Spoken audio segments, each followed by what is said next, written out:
You know, Mike, 20, 30 years ago, I need a long pad to write all the institutions in Canada that were buying mining shares.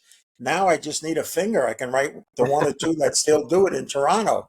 One of Mhm. the big things that's happened somewhat quietly is the Canadian investment world has basically left the mining end of the business, especially the junior end. And that was always considered the world's capital between Toronto and Vancouver.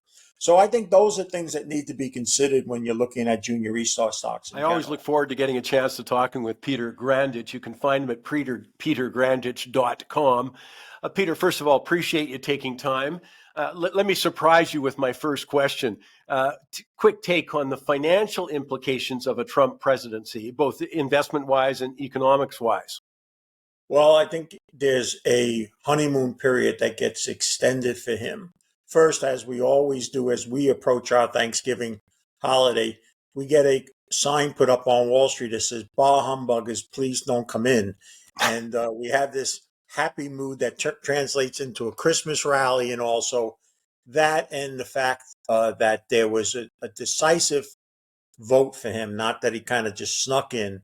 I think he gets a honeymoon period, and he is a man with an agenda. Listen, there was no question where he stood. I mean, the other person might have had big questions on where she stood on things. And he has certain things he's going to try to get across. And of course, Wall Street likes to know things. It doesn't like the unknown. So I Mhm. think for a period of time, it'll be a supporting mechanism for the general stock market, especially as we get to year end here. One of the interesting ones is he came out as on Friday and talked again about, a harder stance toward Iran, Iranian oil.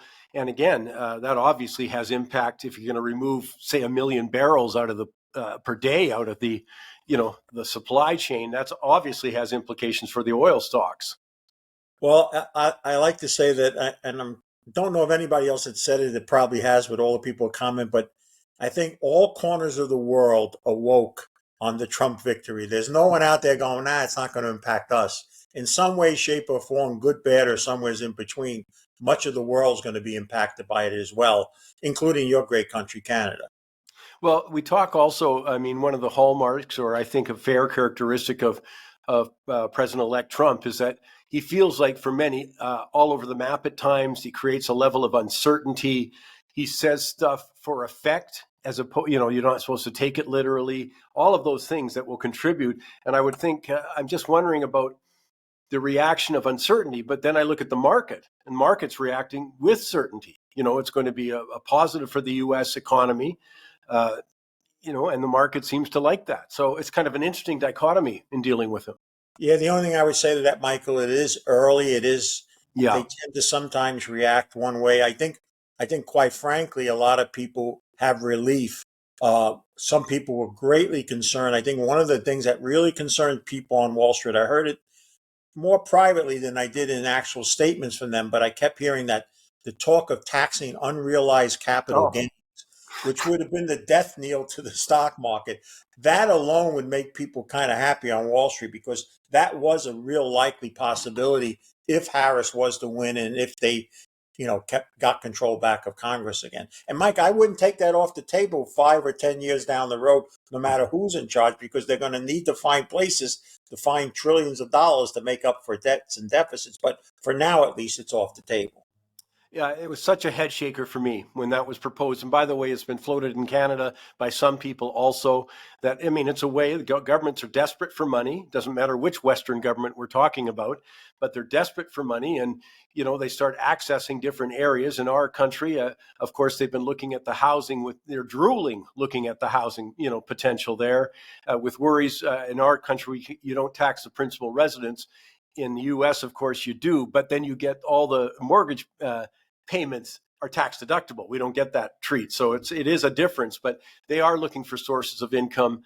And what a frightening move that would be. What an absurd move, too, that would be. What do you do when you say, oh, you're up on this date, then you get a capital loss if it drops? If you had like a 2022 revisiting us, it's by people who absolutely don't understand markets, the economy, or finance propose that stuff. I used to describe it when they were talking about it as because we played junior resource stocks that we have this great mining exploration company. We bought it at $1. Come December 30th, it's $3. I decide, listen, these guys are really look like they hit it. I hold it. January 2nd, they put out drill results. They stink. It goes back to $1. I'm on paper only even, but I do owe a tax gain on $2 that never existed. It's really a crazy phenomena that somehow I guess they'll eventually try to work around that. But you're right. We're going to have to find more ways and trillions of dollars, not only here, but in your country and other Western worlds, which are deeply in debt. It's interesting also. I mean, one of the other aspects that I find fascinating is the participation of Elon Musk, who, of course, he was vilified for his pursuit of free speech through the purchase of Twitter. I mean, I think people should understand he ran afoul well before he, aligned himself with President Trump's election bid. He was already in the doghouse with the progressives because he favored free speech. He took over Twitter. They now accuse it all sorts of things in that way. But one of the things you can't deny is his success record. So I find it fascinating when he stood up, and he already has since the election said, yeah, we're looking for $2 trillion. In the latest thing, he said, I want to hear from people working in government. I want to have ideas from you. And there are plenty, but they've been intimidated to present them, I think, a lot of times. But that alone and the implications for that on the deficit, if you get economic growth one day and you combine it with a reduction in the cost of government, it's just going to be fascinating to watch. Well, first, I think even the bigger story is what would have happened if he didn't take over Twitter. If Twitter still remained under where it was, we'd probably be talking about a whole different story right now and different people and different results and so forth. What amazes me most about that man is his genius in several areas. And when I first saw it the first time when that rocket landed back on the launching pad, I thought that was artificial intelligence. I just thought that was somebody playing around with it. If that man can help a group figure that out, maybe they can do something in government. Well, and back to Twitter just for a second, because one of the themes on this show has been the nonstop assault on free speech. And we've been talking about that for over 10 years. And we see it escalating and continuing, and it still is. In Canada, we have several bills that were presented that would effectively give government far more control. But speaking of Twitter, we know, and it's really interesting how some people just can't get this. We know from the Twitter files that there was tremendous censorship and pressure during COVID. We absolutely know that experts were shut down. So, yeah, I think that's a great point. You think, what would happen if he hadn't? I bet, we would have a different election outcome. And we'd be the worse for it. People don't seem to appreciate the direct relationship between free speech and economic prosperity. It's not just sort of a social thing you talk about. That relationship is direct. And you can appreciate it. You don't get progress without questioning the status quo. You don't get innovation without questioning the status quo. But we went to a no questions, censorship kind of approach that still is on the table. And let's not forget that even Zuckerberg came out and admitted that Facebook was greatly pressured at that point in time. So again, Elon Musk is, but I think you also have to give credit to Trump is he got some other people, the Kennedy, other former Democrats that have moved over and all. But the problem I have with him is I think his personality will grip. And if I was just telling your crew before we started that if he seeks retribution versus, imagine if just this for a second that he came out and said, yeah, there was a lot of things wrong and a couple of things we have to look at. But you know what? This country, we all need to come together now and let's just focus moving forward. I think he'd go a lot further than the likelihood is that we're going to see a lot of people point to. And we already see some of the hot-minded Republicans in Congress calling for all sorts of things to be investigated and stuff and all. And I just think that's going to leave him because he really doesn't have 4 years, Mike. He has 2 years. And people ask, why is that? In 2 years, we're going to have not only congressional elections again, but we have another Senate's up for, and there's far more Republicans up for election the next go around. And there's always a tendency to bounce back a little from whatever the last one was. And if he loses one of those houses in that, he'll spend his last 2 years, fighting and all. So he has a shorter window than what people are excited about now. And I was also telling your staff before we started, based on some of the things I'm reading and all, I had to go back to my Bible because it appears to some the second coming of Christ has arrived.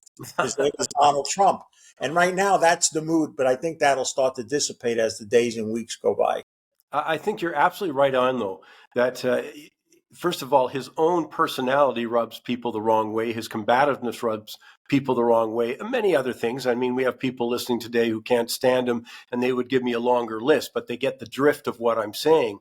And I think it's absolutely imperative, if he's going to be successful in this term, to not, as you say, go out, try and pick fights or try and get vindication or try and get revenge. I think it would be a huge mistake, and it remains to be seen if he's up to that. If he's up to sort of moving forward and leaving that behind. He's already got the ultimate revenge. That is, look at the map of the United States and the red compared to blue. What else do you need? And so I hope you're correct, and I hope saner heads prevail, and the kind of counsel he gets is pushing that agenda. Yeah, I would hope that someone say to him, listen, the best revenge you could have is success going forward. Yeah. Let's talk about that in the markets, though. A couple of things.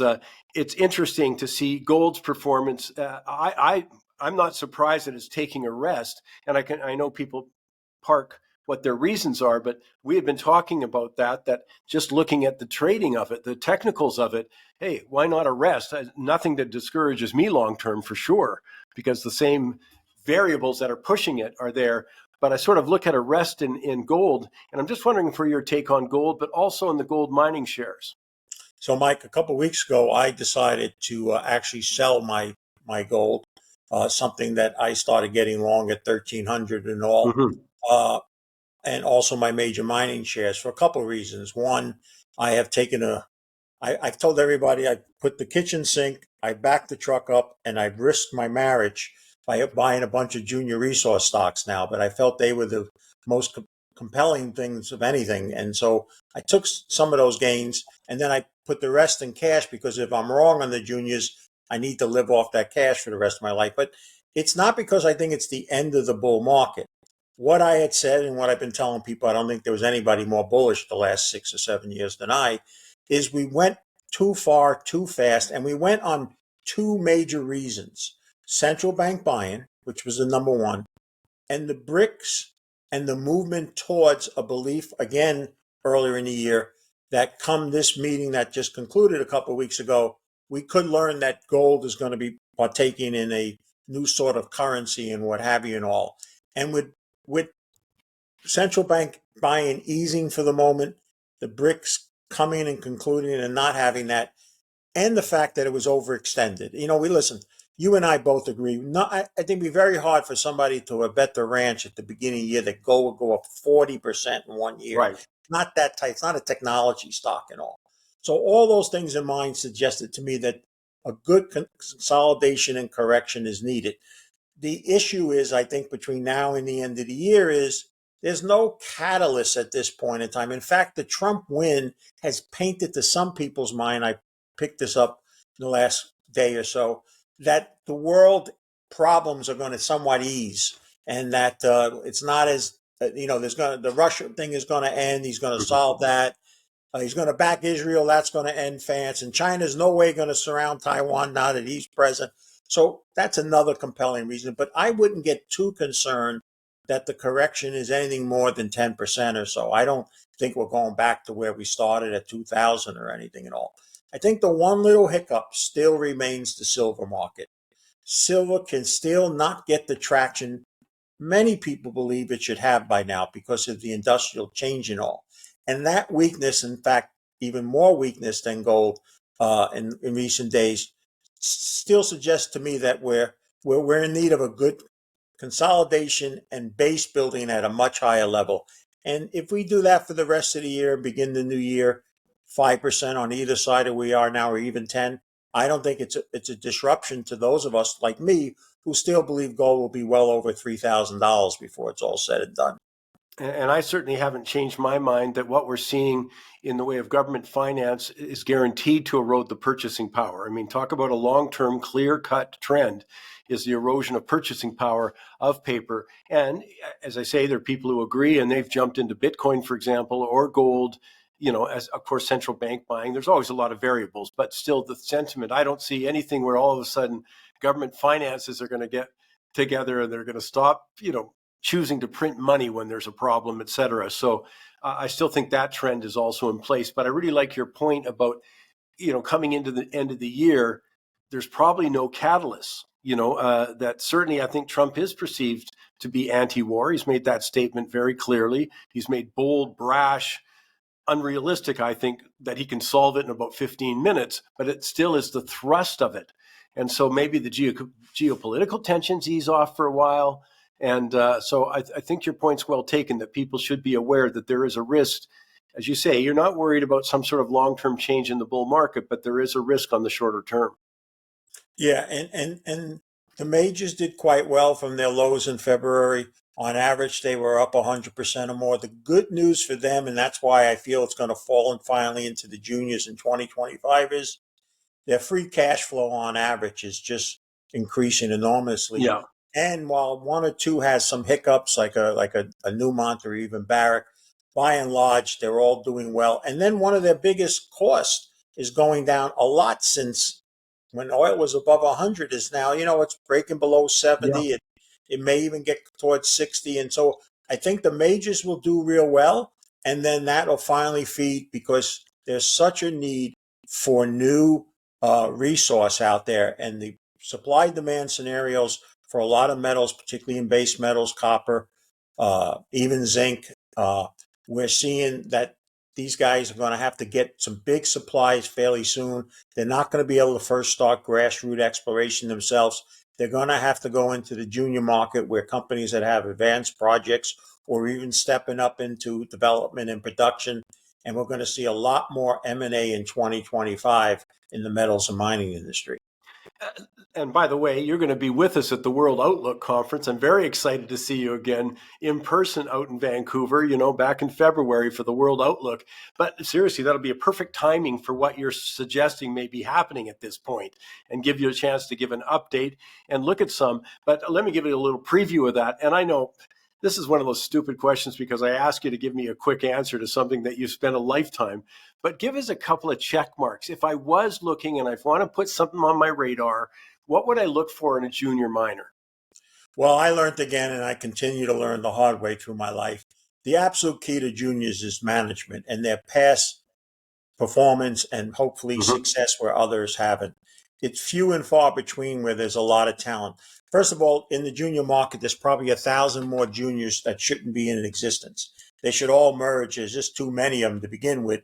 And there's a lot of those that management is more of a lifestyle business than looking to find new explorations. Management is the absolute key.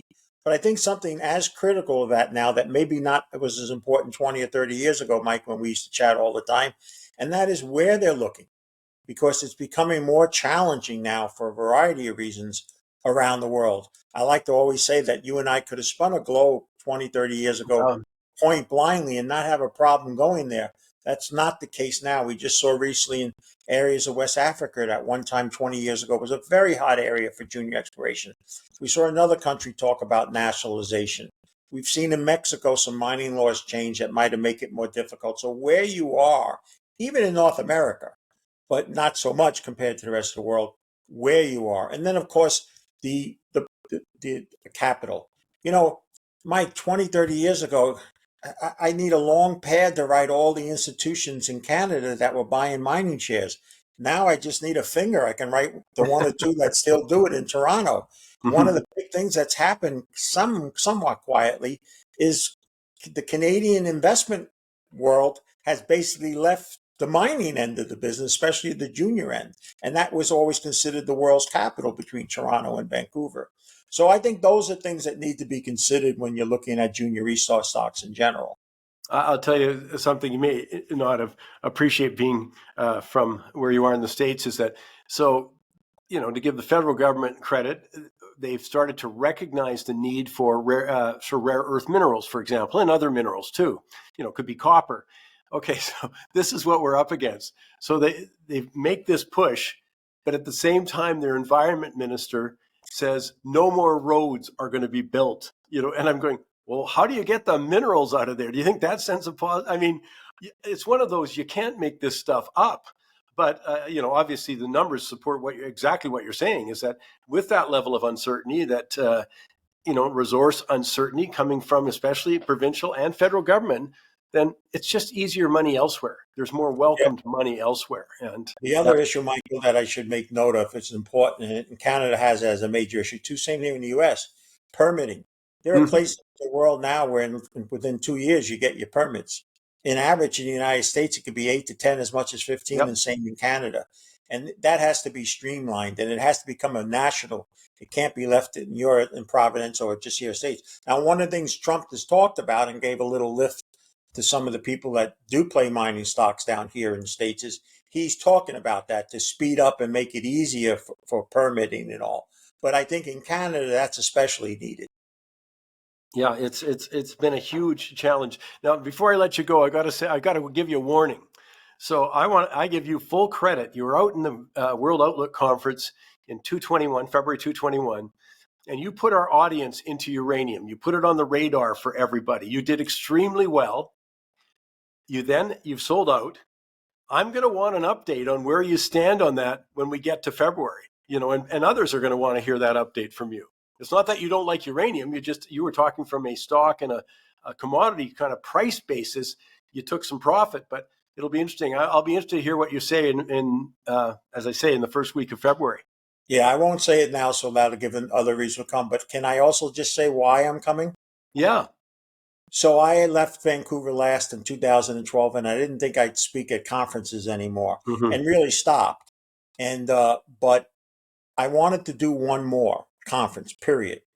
I couldn't have done it with anybody else than you, Michael. And people can call us brown nosing. At my age and all, I don't need anything special from Michael. Michael's an older man too. This is just facts. The facts are, in my 40 years, I've never dealt with a better, more well-rounded, honest, humble, but very intelligent financial journalist anywhere in the world, let alone in Canada. And I thought if I was to do one more and I wanted to see Vancouver one more time, there was no better place to go. This is my last appearance. There's not going to be anywhere else. And I couldn't think of any other place to do it better than with you, Michael.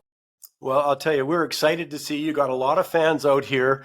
When we announced that you were coming again, we got tons of response. And I'm just looking forward to it. So, Peter, thanks for taking the time now, but look forward to seeing you, sharing a cup of coffee or tea with you when you come out to Vancouver.